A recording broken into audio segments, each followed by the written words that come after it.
मौका कभी कभी दिन में पाते हैं। दिन भर मौका खोजिएगा। अरे कभी कभी अति हो रहा है, थोड़ा लिमिट में रहिए। दिल नहीं मानता है करे से कहिए।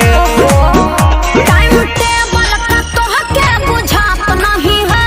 अरे प्यार है कोनो पूजा पाठ नहीं है। दोपहरिया है राजा अभी रात नहीं है।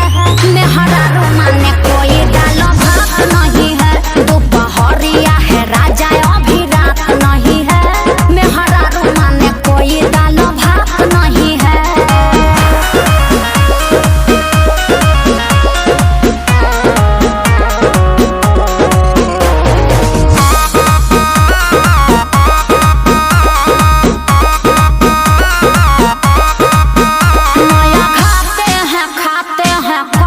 के हाँ तो भूखे है कईयों बरस के।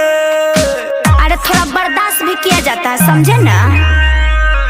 इतना नहीं है मोरे पास में ये नाराजी। जेडी रितेश से न बात करो फराजी। हाय दहिया हमारा कोनो काट नहीं है। एज 20 से है 55 या 60 नहीं है। दोपहरिया है राजा अभी रात नहीं है। मेहरा रोमाने कोई डालो भात नहीं है। दोपहरिया है राजा अभी रात नहीं है।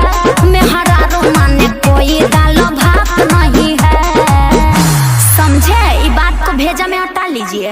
हाँ तो आज वाला निपटा लीजिए।